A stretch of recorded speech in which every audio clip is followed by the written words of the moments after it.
ప్రేక్షకులకు నమస్కారం. మా ఛానల్కి స్వాగతం.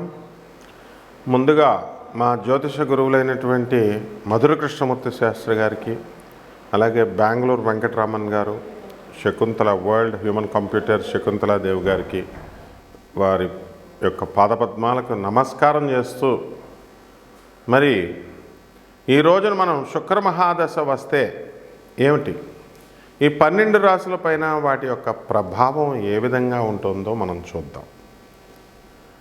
ముందుగా ప్రతి ఒక్కళ్ళకి కూడా శుక్రమహాదశ అండి అంటారు. శుక్రమహాదశ రావాలండి అని కోరుకుంటారు. కానీ అందరికీ తెలియని విషయం ఏంటంటే, ప్రపంచ జనాభాలో సగం మందికి శుక్రమహాదశ రాకుండానే చనిపోతారు. అంటే కొన్ని వర్గం వాళ్ళకి గురు మహాదశ వస్తుంది, కొన్ని వర్గం వాళ్ళకి శుక్రమహాదశ వస్తుంది.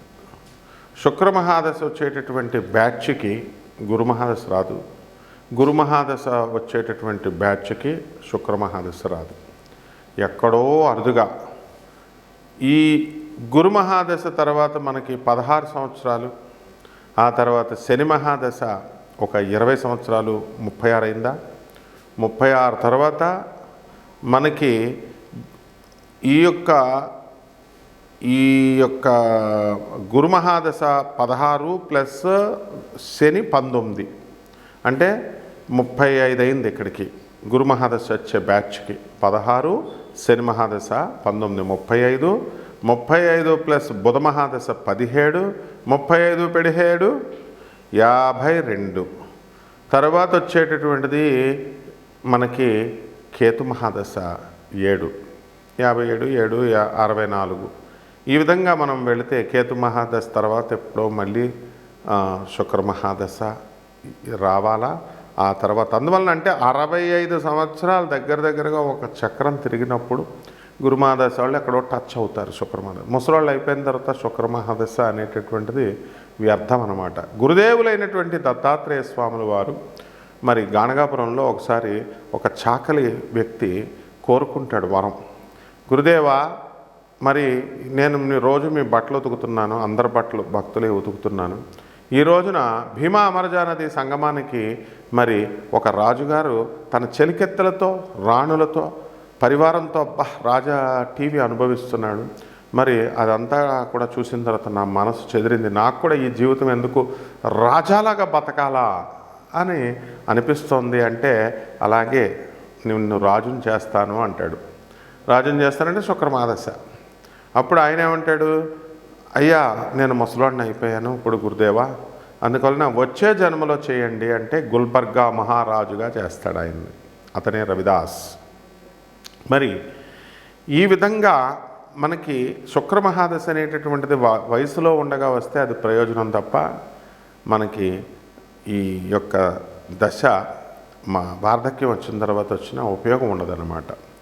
శుక్రమహాదశల్లో కేవలం మళ్ళీ రకాలు ఉంటాయి. మనకి స్వయంగా శుక్రమహాదశ వచ్చినప్పుడు మనం ఎదుగుదల, అలాగే మన యొక్క పిల్లలకి, మన ఇంట్లో ఉన్నటువంటి వాళ్ళకి ఎవరికి వచ్చినా సరే శుక్రమహాదశ వచ్చినప్పుడు వాళ్ళ జాతక ప్రభావం వలన మనం కూడా ఎదిగిపోతాం అన్నమాట.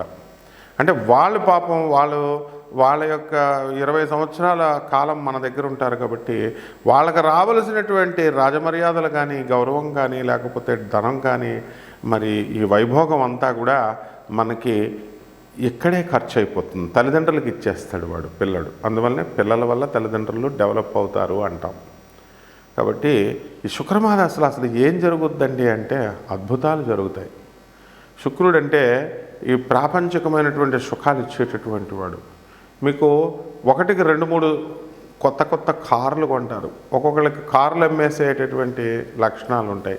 వెంటనే కొంటారు, 6 నెలలు ఎంజాయ్ చేస్తారు, తర్వాత మళ్ళీ కారు మార్చేస్తారు.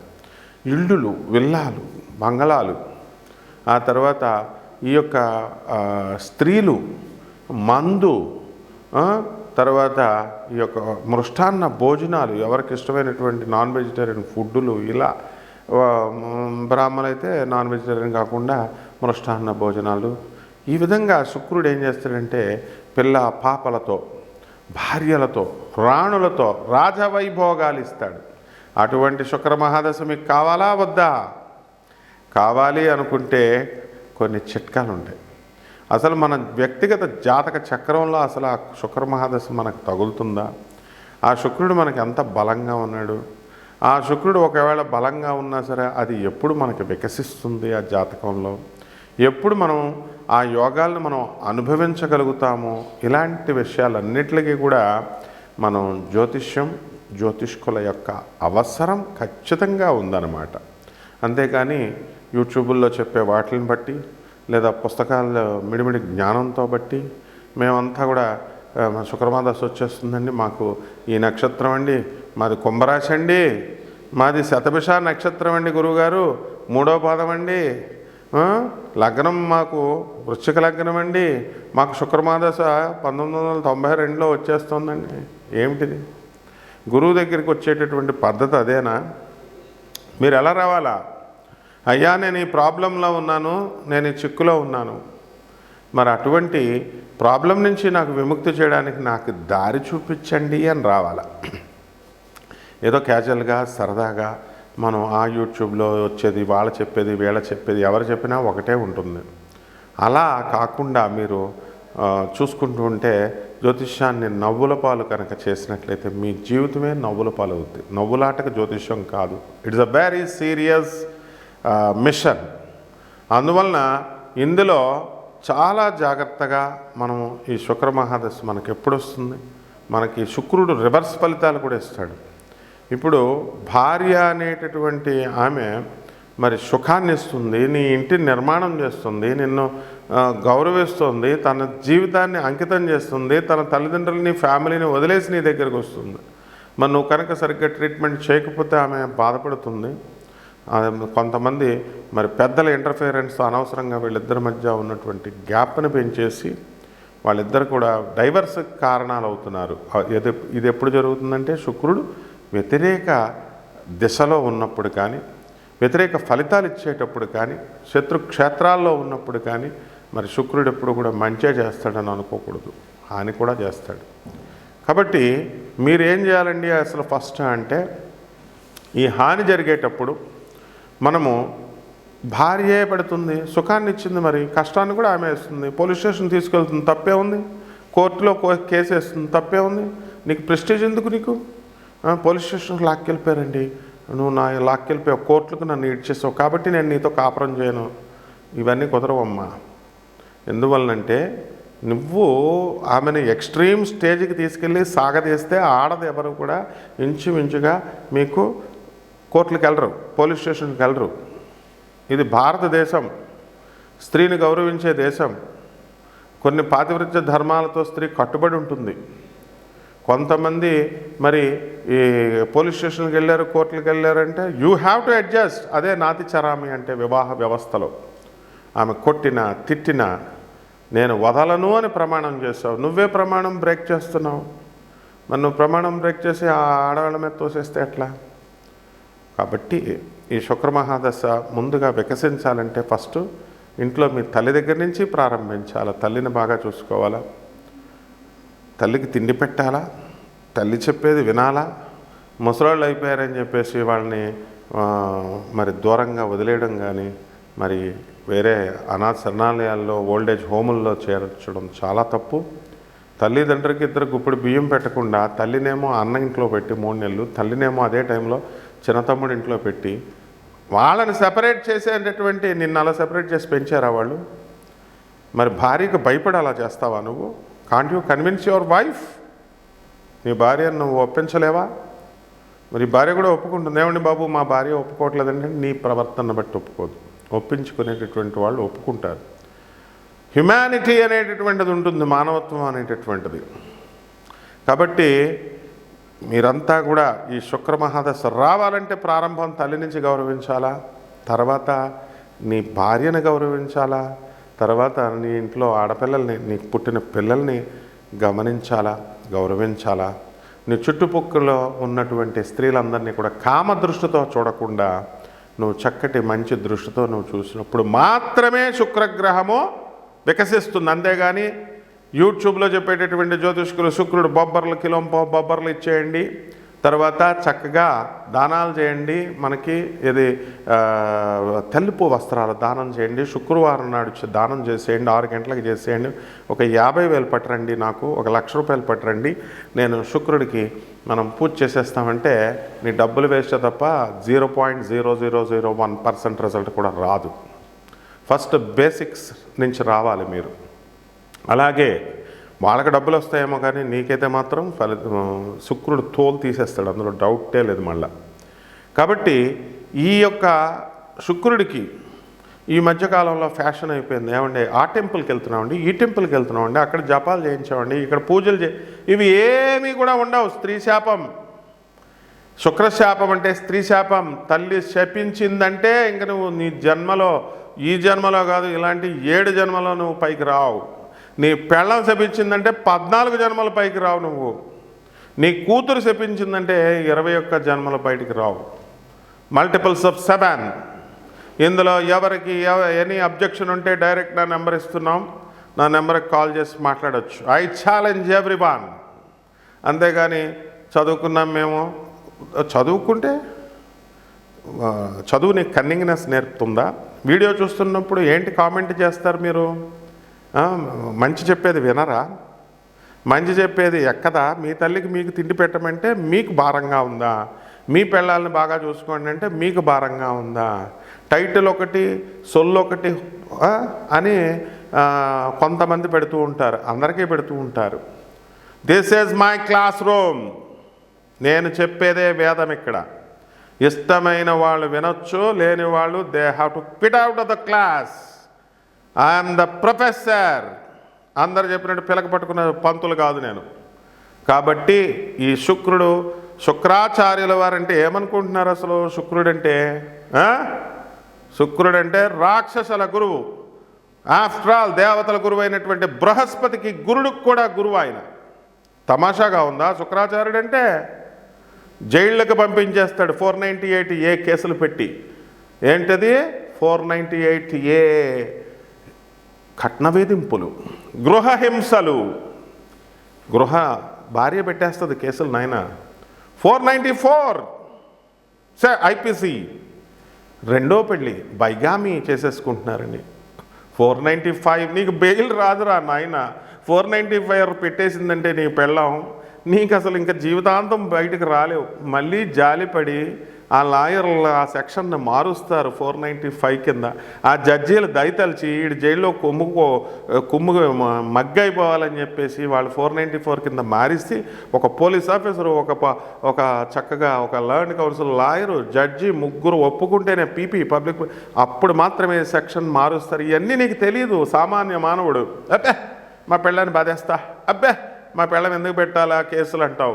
నో, ఈ మధ్యన ఇంకోటి వచ్చేసింది, లివింగ్ రిలేషన్ వచ్చిందండి. సుప్రీంకోర్టు 498 కేసులో అసలు కేసులు లేవండి, కేసులు తీసుకోవట్లేదండి. నీకు ఏం తెలుసు నాయన? డీసీపీ పర్మిషన్ ఉండి డీసీపీ అబ్జర్వేషన్లో ఉన్నప్పుడు మాత్రమే నీ మీద కేసు, నీ ఒక్కడి మీదే ఉంచి నీ భార్యని, నీ తల్లిని, నీ తండ్రిని, నీ చెల్లెల మీద, నీ తమ్ముళ్ళ మీద పెట్టిన కేసు పక్కకు జరిపిస్తారు నాయన. ఇవన్నీ ఉంటాయి. ఇవన్నీ ఏం లేకుండా ఉత్తి కామెంట్ పెడితే, నా మీద కామెంట్ పెడితే నేనేం చేస్తాను తెలుసా? క్రిమినల్ నోటీస్ పంపించేస్తాం కదా. నా పుట్టలో నువ్వు వేలు పెడితే నేను కొట్టనా చెప్పు? ఫ్రీగా వచ్చిన వీడియో వినొచ్చు కదా, నువ్వు నేర్చుకోవచ్చు కదా, నీకు మంచిగా కదా చెప్తున్నావు. కాబట్టి శుక్ర మహాదశ రావాలంటే ఇవన్నీ ఫాలో అవ్వాలా. నీకు 20 సంవత్సరాలు చదువు వచ్చిందంటే చిన్నప్పుడు ఎల్కేజీ నుంచి నీకు టీచర్లు, స్కూల్ వాళ్ళు ఏం చెప్పారో ఆ డ్రెస్ వేసుకొని, ఆ బెల్ట్ పెట్టుకొని, ఆ రూల్స్ విన్నప్పుడు మాత్రమే నీకు డిగ్రీ వచ్చింది. ఇప్పుడు ఐఎమ్ బీటెక్, ఐఎమ్ ఎంఎస్ అంటే కుదరదమ్మా. శుక్రుడు తోలు తీసేస్తాడు. శుక్రాచార్యుడు కాసుకొని కూర్చున్నాడు. కాబట్టి జాగ్రత్తగా ఉండండి. ఇప్పుడు 12 రాశుల పైన మనం ఏ రకంగా ప్రభావం ఉందో చెప్దాం. మిథున రాశి. ఈ మిథున రాశి వారికి ఈ డిసెంబర్ నెల 2024 సంవత్సరంలో మరి ఈ శుక్ర మహాదశ ప్రభావం వలన మరి ఏ విధంగా ఉంటుంది? మనకు అసలు కలిసి వస్తుందా, కలిసి రాదా? మిథున రాశి వారికి వ్యయంలో గురుడు ఉన్నాడు. కాబట్టి ఖర్చులు ఎక్కువ. తర్వాత ఫ్రెండ్స్, పార్టీలు, ఏదో ఒక రకంగా చుట్టాలు, బంధువులు, మీరు వాళ్ళ ఇంటికి వెళ్ళడం, ఖర్చు అనేది అధికంగా ఉంటుంది.